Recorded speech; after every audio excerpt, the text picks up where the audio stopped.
한국은행이 1년 만에 기준금리를 인상했습니다. 현재 부동산 시장은 대출 규제 강화로 투자자들의 심리가 얼어붙고 있는데요.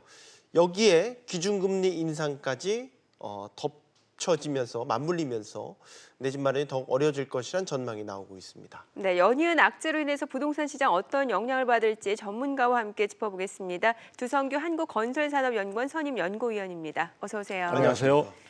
이론적으로 본다면 네. 기준금리 인상이라는 재료 자체는 글쎄요, 부동산 시장은 이게 호재로 봐야 됩니까? 악재로 봐야 됩니까? 악재가 되겠죠. 악재입니까? 부동산 시장에서 자금 조달과 관련해서 가장 중요한 비용 부담을 증가시키는 측면이 있기 때문에 네. 금리 인상이라는 부분은 상당히 부동산 시장에 부담 큰 요인입니다.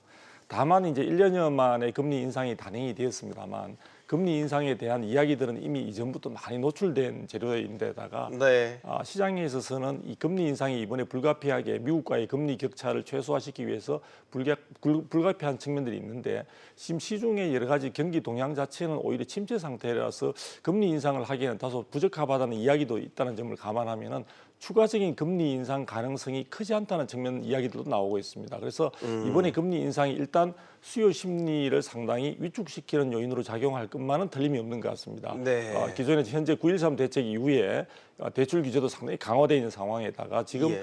조세 부담이 예를 들어 종부세 등에 개정된다면 더 커질 가능성이 높은 가운데 이렇게 금리 인상까지 사실 악재로서 한다면 말 그대로 설상가상 이런 쪽으로 될 수 있는 여지가 있어서 부담 요인이 틀림없이 될 것은 뭐 틀림이 없습니다만 이 부분이 지나치게 우리 부동산 시장에 있어서의 아주 결정적인 악재로 작용할 것이냐 하는 부분은 좀 더 지켜볼 필요가 있다고 생각합니다. 네. 네, 또 금리가 인상이 됐으니까 그 대출 받아서 하려는 투자 열풍이 사라지고 그러면 부동산 시장이 안정될 것이다 이런 기대감도 있는 것 같거든요. 네, 그 부분은 틀림이 제가 생각하기에도 일단 금리 인상이 됐다는 것은 말씀드린 대로 비용 부담 증가, 즉 부동산을 구입하는 데 필요한 여러 가지 차입 등의 비용 부담을 증가시키는 측면들이 있기 때문에 네. 아무래도 조심스러워지고 좀 보수적인 시각으로 접근할 가능성이 높다고 보여집니다. 그렇게 본다면은 시장에 있어서 금리 인상 요인은 결정적이냐 여부를 떠나서라도 일단 시장 안정에 도움이 될 것으로 보여지고요.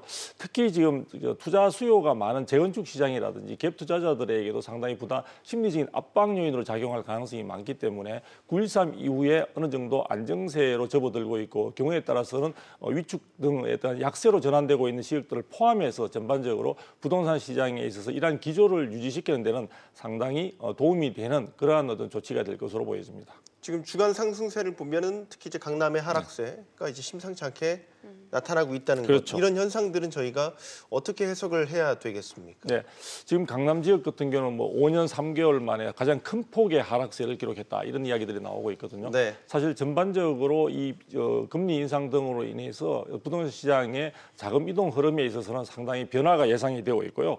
전반적으로 어떤 가격 급등이 그동안 되었던 부분들, 그러니까 시장에 있어서 사실 올해 같은 경우에 작년에 이어서 사실 부동산 시장의 가격이 상당히 급등한 바가 있습니다. 그래서 지금 문재인 정부 들어서서의 가격 급등의 어떤 폭 자체가 14%를 넘는다 이런 정도의 평가도 나오고 있기 때문에 그 네. 가격 급등에 대한 피로감도 좀 있는 상황이었고요. 그다음에 이제 규제 강화라든지 향후 국내 경기 부분에 대한 위축 가능성들에 대한 우려도 있고 하다 보니까 이런 것들이 맞물리면서 전반적으로 상당히 시장 부분에 대한 약세가 더 확연해질 것이다라는 쪽에 많이 무게감이 실리고 있습니다. 네. 다만 최근에 강남 지역을 중심으로 해서 가격 부분과 관련 논란의 여지 있는 것들이 매물이 많이 나온다든지 하지는 않고 일부에 있어서 호가 중심의 급매물들이 나오고 있는 측면들이 있기 때문에 네. 현재의 가격 하락세가 말 그대로 국내 부동산 시장의 대세 기조라고 볼 수 있느냐 부분은 아직까지 조금 설왕설래하는 측면들이 있는 것 같고요. 네. 또 사실 제일 제가 안타까운 측면들은 이러한 어떤 약세 부분이 확인해지기 위해서는 거래량들이 상당히 높아지면서 전반적인 어떤 시장 흐름 자체를 보여줘야 되는데 거래량이 충분히 동반되지 않다 보니까 말 그대로 짐작만 할 뿐인 그런 부동산 시장이라서 정확한 판단 자체가 지금 쉽지 않은 상황입니다. 강북이 떨어진 건 이유를 뭐라고 볼 수 있을까요? 네, 강북 지역의 경우에 가지고 있는 부동산 시장의 특징은요. 지금 강남 지역이 재건축 등 투자 수요들이 집중되어 있는 그런 특징에 대비해서 본다면은 강북 지역에 있어서는 높은 전세가율에 의지하는 어떤 갭 투자자들의 투자 대상들의 매물들이 상당히 많이 포진되어 있는 곳이다 이런 측면들을 볼 수가 있습니다. 그래서 이번에 강북 지역 같은 경우에서는 금리 인상 등으로 인해서 결과적으로는 투자 부분에 있어서 비용 부담이라는 그런 측면들이 같이 접목이 된다는 그런 부분들이 있는 것으로 보여지기 때문에 네. 강북 지역의 경우에 있어서는 현재에서 당장의 매물들이 많이 쏟아지고 있지는 않지만 강남 지역에 있어서 전반적인 부동산 시장의 약세 기조가 확산되는 측면에서 갭 투자자들의 비용 부담 부분에 대한 것들도 증가할 것으로 예상되기 때문에 당장은 아니라 하더라도 전반적인 강북 지역에 있어서 부동산 시장 약세가 확연하게 확산될 가능성은 크지 않을까 이렇게 보고 있습니다. 네, 강남, 강북 지금 전세가도 많이 떨어졌다고 그래서요. 맞아요. 네. 뭐 전세가율 60%가 깨졌다고 한다면 뭐 깡통 전세 이른바 네. 뭐 역전세난 이런 우려들도 나오고 있는 것 같아서 여기에 대해서 어떤 진단 내리십니까? 네, 지금 뭐 이렇게 전세가율이 사실 이제 많이 떨어지고 있는데 얼마 전까지만 하더라도 전세가 뭐 고공행진 뭐 이런 단어도 있었고요. 맞습니다. 전세가율 서울의 같은 경우에도 70%를 상회한 적들이 별로 오래 전이지 않는 그런 일이라고 볼 수 있습니다. 근데 현재 이제 60%가 돌파가 돼서 하락하는 쪽으로 내려가고 네. 있다 보니까요. 그런데 지금 최근에도 부동산 시장에서 서울 같은 경우에는 이제 비수기에 지금 접어들어 있는 데다가요.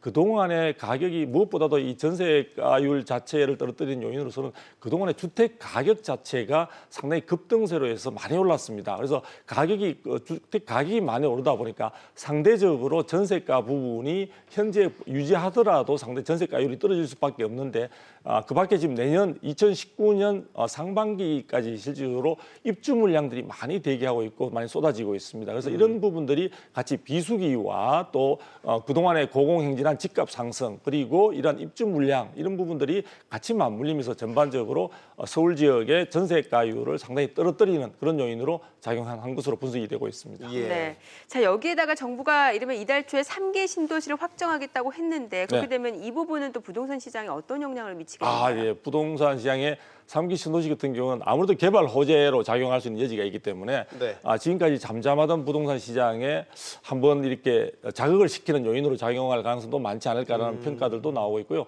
네. 제가 보기에도 충분히 이 3기 신도시의 개발 계획이 확정돼서 발표되고 그렇게 되면 당연히 토지 부분에 대한 여러 가지 소유자들에서 이 보상가라든지 이런 부분들에 대한 논란들이 많이 이제 생겨날 것이기 때문에 기대감이 커지고 있는 것은 사실입니다. 그런데 전반적으로 지금 시장 3기 신도시 개발과 관련해서 교통 부분에 대한 어떤 여러 기반 시설 확충에 대한 이야기들도 많이 나오고 있고요. 또 이런 3기 신도시 자체에 대한 여론 자체도 상당히 좋지 않은 편이고 1기 신도시나 2기 신도시 쪽에서 반발도 지금 많은 데다가 네. 전반적으로 그 3기 신도시의 추진 과정에 있어서도 상당히 시간이 오래 걸릴 것이라는 점을 감안한다면 이 부분이 가지고 있는 부동산 시장에 있어서 긍정적인 기능을 기대하기는 정부의 기대에 부응하지 못하는 그런 상황이 전개될 가능성이 높지 않을까. 그래서 저는 3기 신도시가 잠깐 동안의 부동산 시장의 일부 지역을 중심으로 해서 자극적인 가격 부분에도 반등이라든지 이런 부분들을 보여줄 수는 있겠지만 이 부분들이 전체 부동산 시장의 지금 약세 기조를 엎드러뜨리는 그런 요인으로 작용하기는 힘들지 않을까 이렇게 봅니다. 네, 한국건설산업연구원 두성규 선임연구위원이었습니다. 감사합니다. 감사합니다. 잘 들었습니다.